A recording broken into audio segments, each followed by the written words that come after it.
you in a minute why 2025 is going to be critical for Daas in general.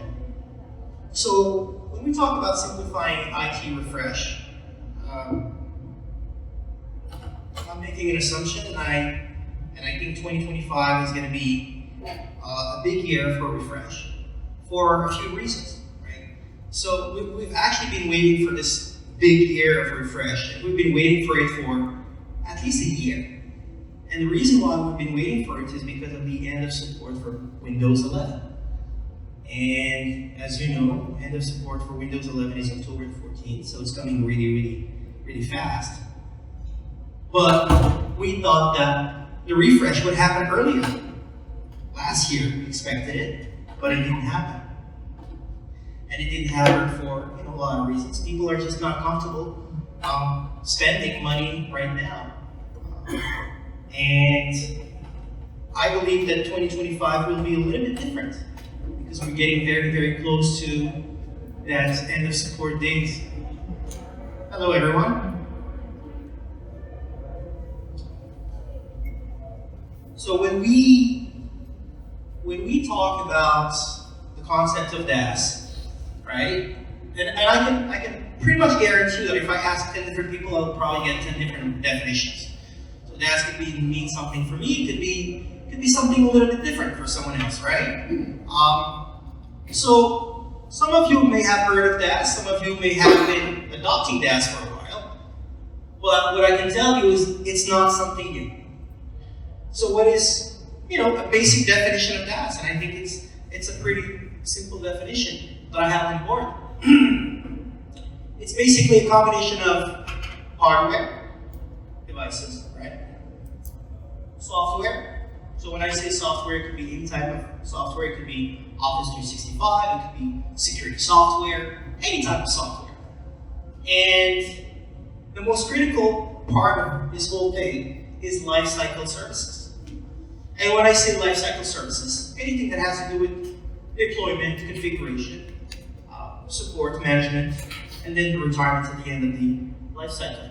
So all of that, and you're going to see a slide in the next few minutes, all of this is basically the whole life cycle that's always attached to a Daas configuration. And the most important piece of this is the word flexibility. And flexibility is key when it comes to Daas. It's key when it comes to any subscription model. The device is deployed and refreshed by the provider, and the provider could be, in this case, obviously QuadBridge. And it's allowing you the flexibility to scale up as needed. And I'll give you some valid examples in a few minutes. So flexibility is super important. And I could actually add, there's another word that's critical, is in addition to flexibility,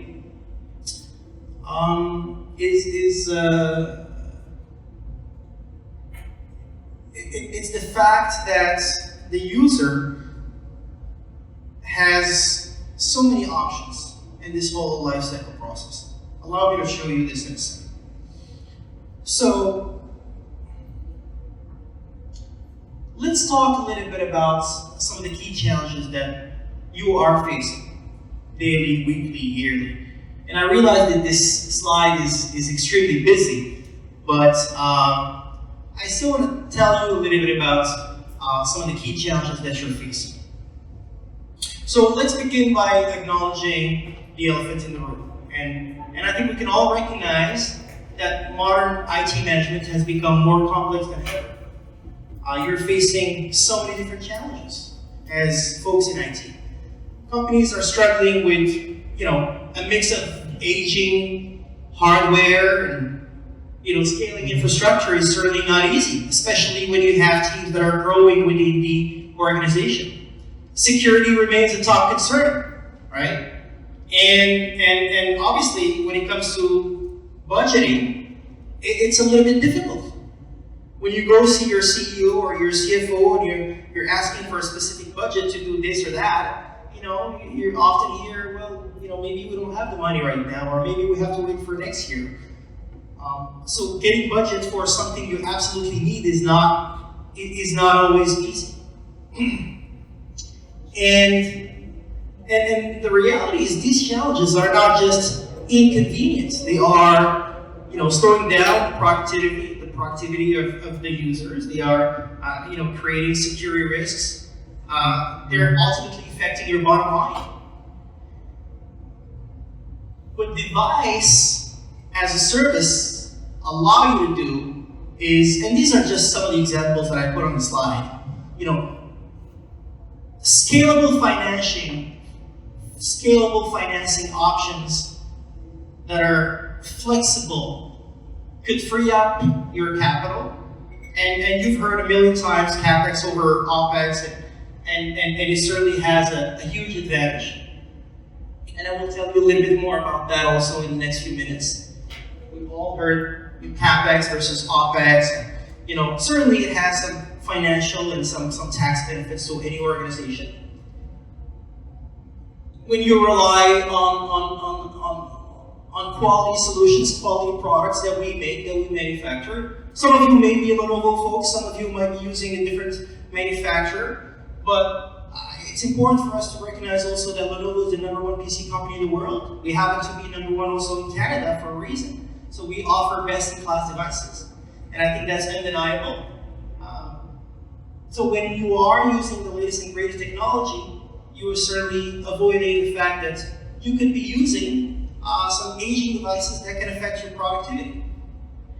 And flexibility is also key. When we start talking about payment options, you have the ability to pay monthly. You have the ability to also pay every 3 months, every 6 months, every year. And all of that is something that is discussed before we sign a contract. When I talk about flexibility, some companies ask me, well, if at the end of the contract I'm not ready to return the equipment, what do we do? Am I stuck with this contract where I absolutely have to return the equipment at the end of the contract? Well, the answer is no. The answer is no. Before the end of the contract, obviously, we're going to start a conversation and sit down and see if you're ready for the next life cycle, for the next refresh. And if you're not ready to return the equipment, that's okay. And you can say, you know what? I feel like buying this equipment and owning this equipment because I can probably extend the duration of or the life cycle of these laptops for another year, another 2 years. That's definitely something you can do. Absolutely. At that point, we will determine the fair market value of those units, and we'll say it's X dollars. You can write a check, and you get to keep the equipment. No problem. You can also say, well, listen, I'm not ready to return the equipment right now. I'd like to hold on to it for another 3 months, 6 months. And we're going to say no problem. We can do that too. You simply continue to make the same monthly payments. And when you're ready to make the switch, then we can sit down again and start talking about the next refresh. A lot of flexibility is offered to you.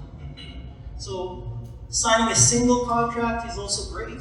Why? Because we give you the ability to also put other devices and other machines, non-Lenovo machines, on the same contract. So we want to give you that flexibility. We want to give you the ability to include the entire bill of material, all the technology you need specific to a project, and put it under the same contract. And I think that's important. And why we're doing it, it's because we want this to be easy and simple for you, where you get one bill every month for the entire solution. Yes, sir? The first device calls for version for the same place, and also I'm sorry, say that again? the term for each device the same, the version for the same place, but notwithstanding which time you start and middle of the contract. So that's a good question. So when we start a contract, right? So let's say, I'm just gonna give a random date. So June the 15th, when we start. Is it quarter? Yeah, we could do quarter, absolutely, but that's not the only option. So if you sign a 3-year contract today, and let's say today is the 10th of April, you would be getting the bill on the 10th of every month. And if in 6 months from now you want to add some more products or solutions or whatever on that same contract, then we're going to give you the option to have that second batch being co-termed that same date. Or we can extend the duration of the following batch. So in other words, 36 months for batch number 1. A year later, you can say I want a co-term and the next batch will be 24 months instead of 36. So we could do that. But often companies, they do another 36 for the second batch. And if they need to buy something else 6 months later, they, again, have a different expiration date for the contract. But if you decide to co-term everything and have the same end date of the contract for all the equipment, whether it's batch 1 or batch 2 or batch 3, then we could make that happen for you. Does that answer the question? Yeah. How small should the batch should be? I'm sorry? How small the batch should be? It doesn't matter. You can add 1 unit if you want to the existing contract, no problem. No, like the initial. In the initial contract, there's also no limit, and that's the beauty, right? It doesn't have to be X dollars, it doesn't have to be X units, it could be anything. And I think it's very important, that's part of the flexibility that I was mentioning earlier, right? And obviously, the last implication here is sustainability is embedded. Why? Because you don't have to worry about the retirement of the machine at the end. You don't have to worry about asset disposal or any of that. Any questions before I move to the next slide? Yes, sir. Yeah, I'm just curious, are devices delivered with the base operating system? You decide exactly how you want the device.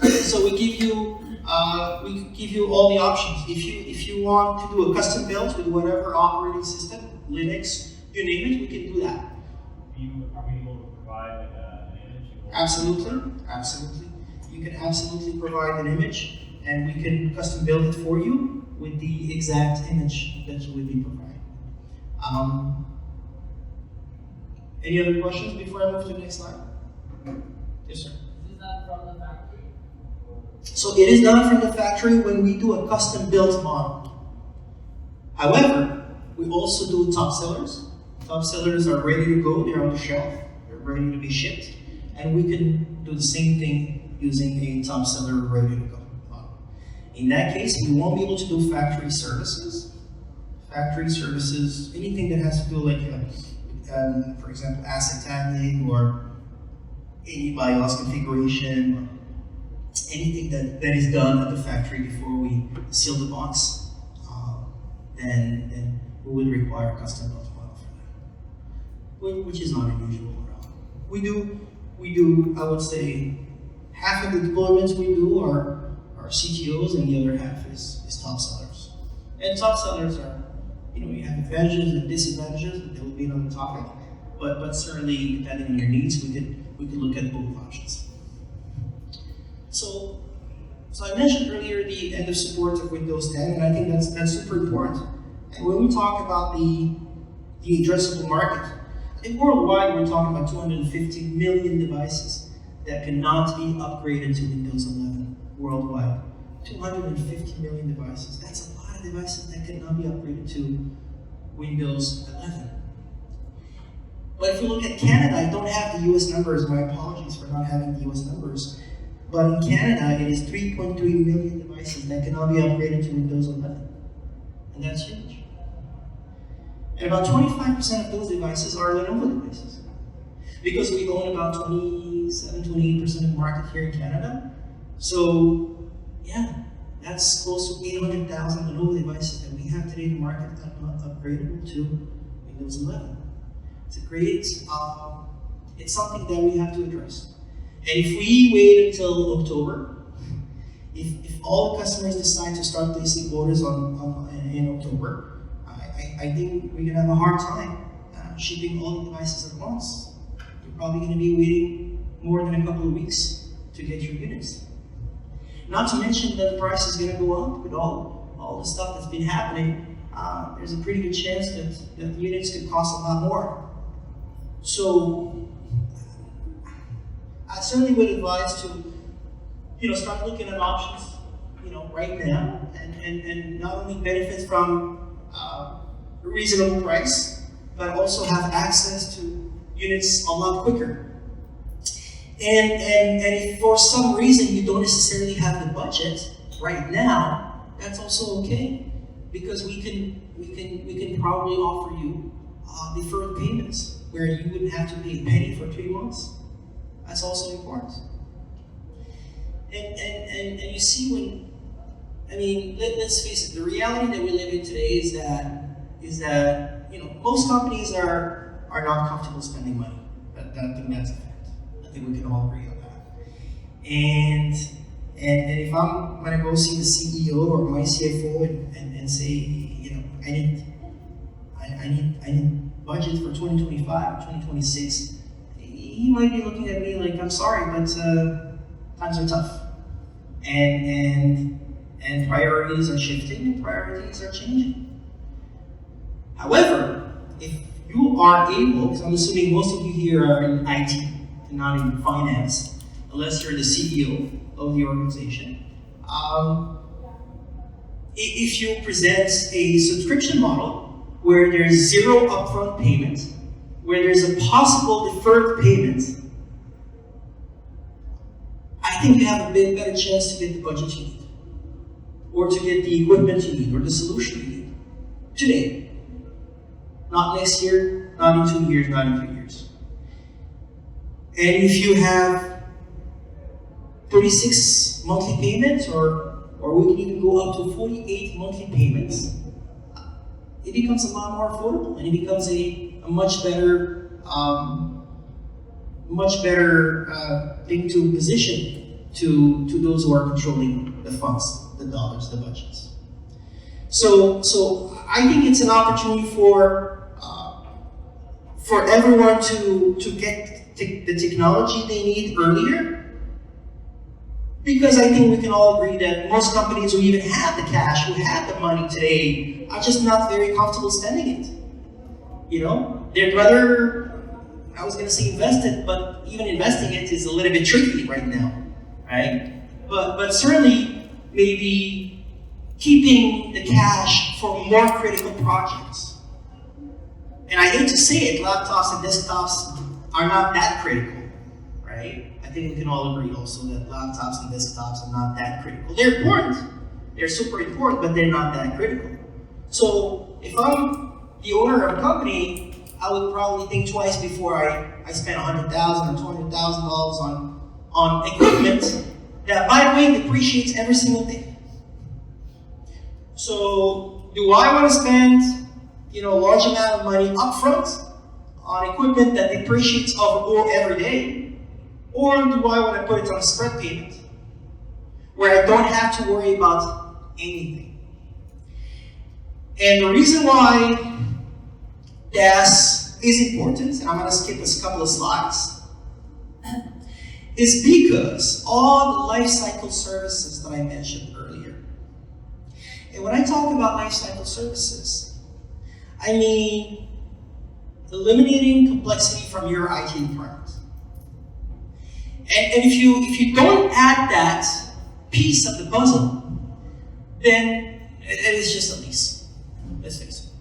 And I'm sure you've all done a lease at some point in your career. But if you don't have any of these lifecycle services,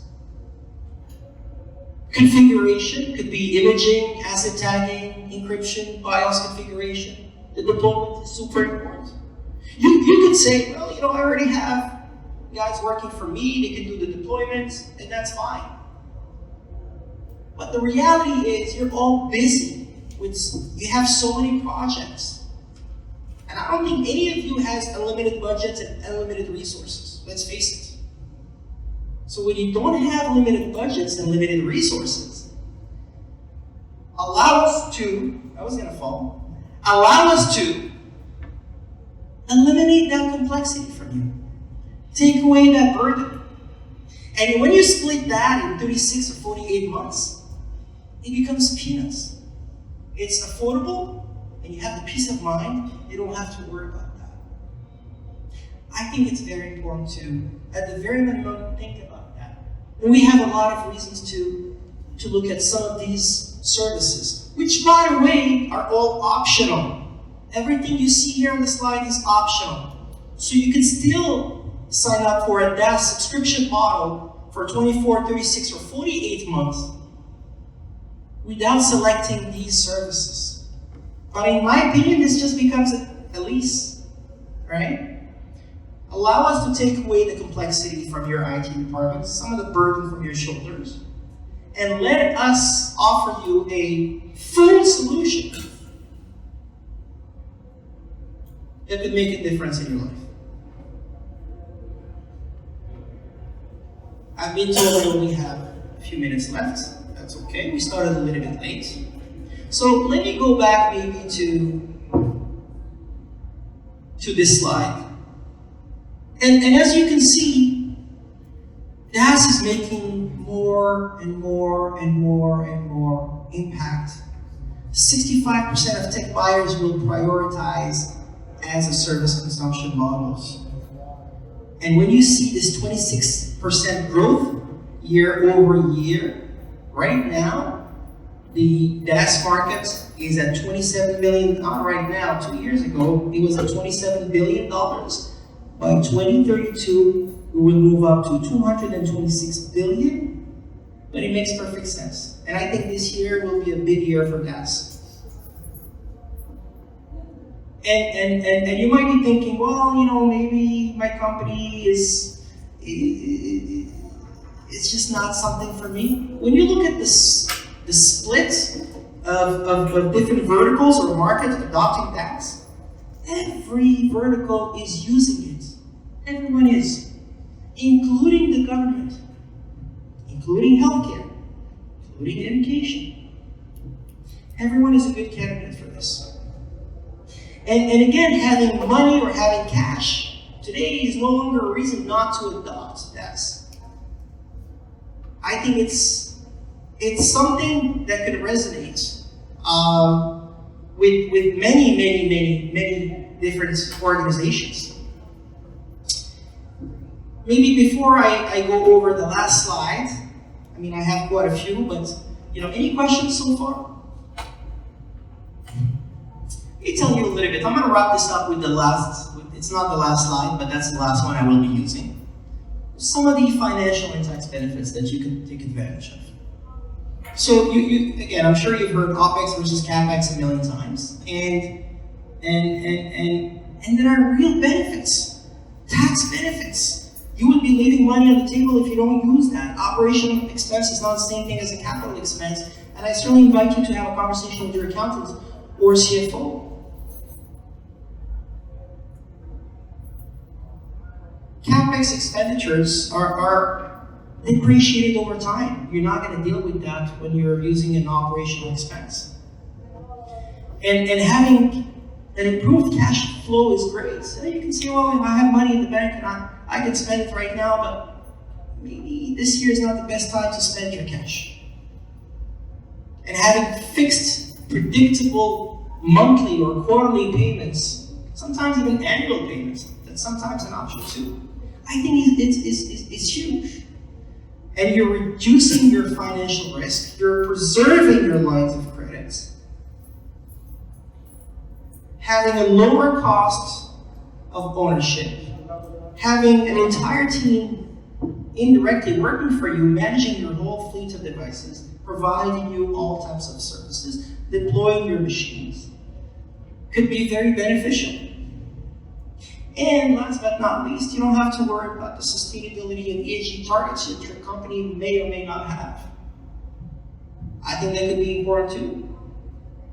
You'd be killing all the birds with one stone. A monthly payment, peace of mind, and you get the latest and greatest technology. Any questions before we wrap it up? Yes, sir. Just a quick one. Yes. So I'll come closer to you. we use the CTO program without the Daas. Okay. But we've been We know that that's okay. like we use the search, but we just don't rent. Okay, sure. So no subscription. From the background. Okay, sure. What we've been finding is the models that we order Mhm. from CTO Mm-hmm. takes significantly longer than if we just buy directly off the shelf, like months. It's possible, absolutely. So that's why I mentioned top sellers versus CTO. And when you do a CTO, maybe your CTO custom configuration has a particular part that is highly constrained. Maybe there's one little part that's slowing down the whole build of the whole of the machine. So that's absolutely a possibility. Any other questions about that? Do you guys, honestly, and you can be open with me, right? Do you feel that this is something that could be more interesting in 2025? Or you feel that your company will simply continue to use capital expenses as opposed to operational expense? And you can be transparent and frank with me. So I'm just curious to hear the feedback from customers. We have a high goal for employees. So getting back to material and reassigning it is a big part of the job. Mm-hmm. So I don't know at that point if that is a good solution for us, Mm-hmm. but it's something that I'm going to look into For the future. yeah, Sure. if it's a good solution. Sure. Absolutely. Absolutely. I How is the delivery from either CPU or top sellers? so the DAS would not impact the delivery. So that's important to remember that, right? So the DAS system or subscription model would not impact your delivery.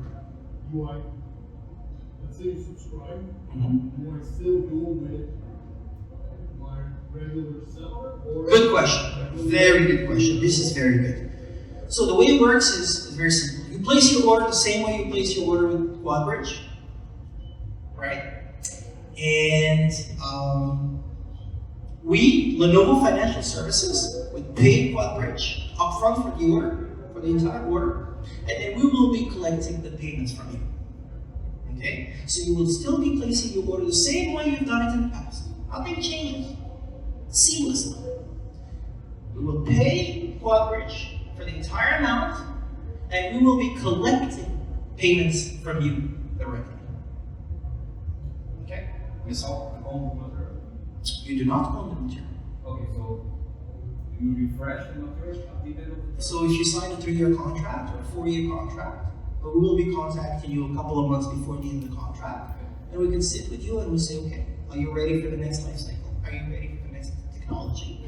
And you can say, like I mentioned earlier, you can say, yeah, we're ready. Let's decide what we want, what hardware, what services we need, and then we can again create a new bill of material for you.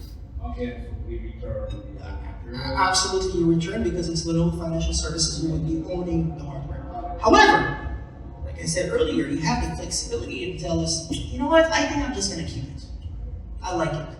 I can probably extend the life of this for another 2 years, which I highly doubt. Now more than ever because of all the AI requirements and processing requirements. It's just more and more than. So we can say, no problem, you can keep it. This is the fair market value of this stuff. You sign a check to Lenovo Financial Services and you keep it. No problem. Okay. Yes, sir. Sure. Yeah. Two conversations, right? AI, we're all talking about AI here at this conference, as well as these life cycles. So with AI advancing so quickly, Yes. do you see the life cycle going from 3 years to 4 years? That's a good down to question. 2 years. I'll be honest with you, 2 years ago we could say we could use a laptop for 5 years, no problem. Not anymore. Not anymore. I think the best you can do is 2 years, maybe 3 years. If you want to keep the same level of productivity. I bought a laptop to my daughter in September when she started school. It cost me a lot of money. This was top, best in class laptop. It was an AI laptop with the latest i7, ultra-core processing power. The problem with that is that at the time, we did not have Copilot Plus computers.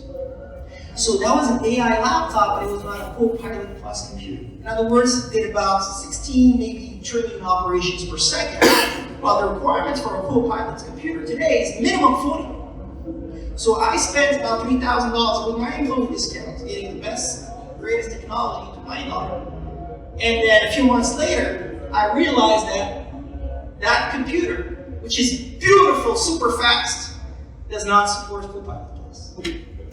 So technologies, requirements change very, very, very, very rapidly.